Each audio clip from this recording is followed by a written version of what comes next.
كيو ار كود ايه هو وازاي نستخدمه وافكار كتير جدا على الكيو ار كود باحترافيه. ده فيديو النهارده، مش تعمل لايك وسبسكرايب ويلا بينا الفيديو على طول.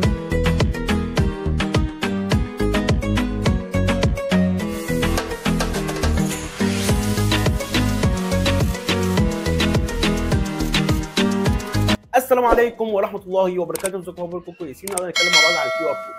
بكل بساطه الكيو ار كود ده هو عباره عن اداه نعمل لها سكان بالموبايل عشان يودينا على حاجه معينه، صوره، رابط، فيديو، بيانات، ايا يكن الاداه دي هتودينا على ايه. طبعا هنتابع الشرح مع بعض على جهاز الكمبيوتر اللي هنعرف من خلاله ازاي نعمل كيو ار كود، ولكن انا حابب اقول حاجه بسيطه خالص كفكره من افكار ان انا اشرحها في الاخر خالص، تطبيق عملي ازاي نكسب من الكيو ار كود. طبعا الكيو ار كود ممكن اي حد يطلبه منك، عميل، على فريلانسر، على خمسات، على اب وورك وغيرها.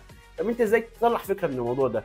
انا كعبد الرحمن اهو، لو هفكر مثلا الكيو ار كود ده قلنا اداه بتوديني على حاجه معينه، انا ممكن اعمل ويب سايت على كانفا او على اي حاجه واحط فيه بيانات اشخاص. يعني مثلا عبد الرحمن قلت له تعالى اعمل لك كيو ار كود تحطه في ظهر الموبايل بتاعك او كميداليه، لما تعمل اسكان بالموبايل عليه يوديك على تفاصيل حياتك كلها او التفاصيل اللي انت عايزها. ممكن اعمل موقع على كانفا احط فيه الاسم والسن والعنوان ورقم التليفون وصوره وفصيله الدم وغيرها غيرها غير غير والخ الخ الخ. طبعا هنسق الموقع ده بشكل احترافي واطلع له رابط واحط الرابط ده في الاداه بتاعتنا بتاع الكيو ار كود، بحيث لما حد يعمل اسكان من الموبايل بتاعه من الاداه دي يوديه على كل التفاصيل دي، واقدر ابيع الخدمه دي ب 50 جنيه ب 100 جنيه ب 200 جنيه زي ما انت عايز بقى.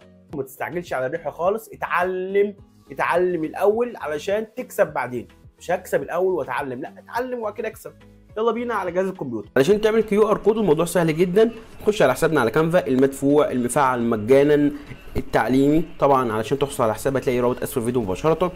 هنخش فوق خالص على الثلاث شروط اللي فوق دول وادوس عليهم وادوس على حاجه اسمها التطبيقات او الاب، ادوس عليها واروح على جميع التطبيقات وابدا ابحث على عادي جدا عن كيو ار. اي حاجه انا بحتاجها ببحث عليها في التطبيقات. هلاقي طبعا اكتر من ابلكيشن، خلينا نبحث مع بعض. زي ما انت شايف ابلكيشن عادي وفي ابلكيشن رسومات. خلينا نختار حاجه اكتر كرييتيف، مثلا زي مثلا ايه الهالو كيو ار كود. تمام، هدوس عليها زي ما انت شايف هيفتح لي كده. هبدا ادوس الاستخدام في تصميم حالي او الاستخدام في تصميم جديد. ازاي يعني؟ انا عايز احط الكيو ار كود ده على صوره او عايز اعمله مخصص وبعد كده اضيفه على الصوره براحتي، مفيش مشكله.